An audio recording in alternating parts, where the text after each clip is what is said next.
Madhapur drugs కేసులో టాలీవుడ్ నటుడు నవదీప్ ఆరోపణలు ఎదుర్కొంటున్న సంగతి తెలిసిందే. ఈ కేసులో నార్కోటిక్స్ పోలీసులు నోటీసులు పంపడంతో నవదీప్ విచారణకు హాజరయ్యారు. మాదాపూర్ డ్రగ్స్ వ్యవహారానికి సంబంధించి నవదీప్ను నార్కోటిక్స్ పోలీసులు ప్రశ్నించారు. రామచందర్ అనే వ్యక్తితో ఉన్న సంబంధాలపై పోలీసులు ఆరా తీశారు. రామచందర్తో ఆర్థిక లావాదేవీలు ఉన్నమాట వాస్తవమేనని, ఆ లావాదేవీలు డ్రగ్స్కు సంబంధించినవి కావని నవదీప్ విచారణలో స్పష్టం చేసినట్లు తెలుస్తోంది. తాను డ్రగ్స్ కొనుగోలు చేయలేదని పోలీసులకు తెలిపినట్లు తెలిసింది. సుదీర్ఘంగా 6 గంటల పాటు అధికారులు విచారణ జరిపారు. 3 ఏళ్ల క్రితం డ్రగ్స్ తీసుకున్నానని, ఇటీవల కాలంలో ఎప్పుడూ డ్రగ్స్ జోలికి వెళ్లలేదని సినీ నటుడు తెలంగాణ నార్కోటిక్ బ్యూరో అధికారులకు తెలిపారు. మళ్లీ ఎప్పుడు అధికారులు పిలిచినా హాజరయ్యేందుకు సిద్ధమేనని నవదీప్ తెలిపారు.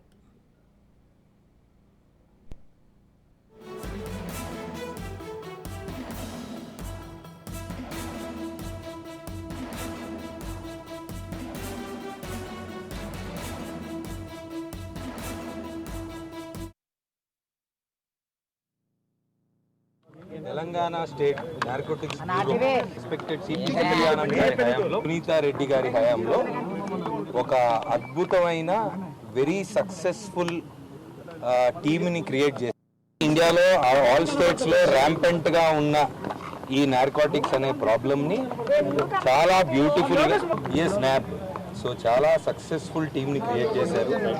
ఎంత బ్యూటిఫుల్గా ఇన్వెస్టిగేట్ చేస్తున్నారంటే ఆల్మోస్ట్ 7-8 ఇయర్స్ బ్యాక్ ఉన్న ఫోన్ కాల్స్ని కూడా, అంటే ఒక రిమోటెస్ట్ ఆఫ్ ది రిమోట్ కనెక్షన్ని కూడా దాన్ని రూట్లోకి వెళ్ళి ఇది ఏంటి కనెక్షన్ ఏంటని చాలా చక్కగా ఇన్వెస్టిగేట్ చేస్తున్నారు.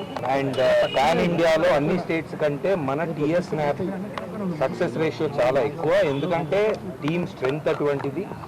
అండ్ ఉన్న రిసోర్సెస్లో చాలా బ్యూటిఫుల్గా they are getting to the bottom of every problem. So అదే ఇన్వెస్టిగేషన్లో, అంటే ఇంత మునుపు బీపీఎం అనే క్లబ్లో అంటే నా ఇన్వాల్వ్మెంట్ ఉండడంతో స్టార్ట్ అయిన లాస్ట్ టైం సిట్ కానీ ఈడీ కానీ వాళ్ళు చాలా నీట్గా ఎవ్రీ రిమోట్ లింక్ని ఇన్వెస్టిగేట్ చేసి అన్ని క్వశ్చన్స్ అడిగారు. సో ఇంత మునుపు బీపీఎం అనే ఎఫ్ఎండ్బి బిజినెస్లో నా ఇన్వాల్వ్మెంట్ ఉండడం వల్ల నా పేరు ఇంత మునుపు ఎస్ఐటీలో వచ్చింది, ఈడీ అప్పుడు కూడా వచ్చింది.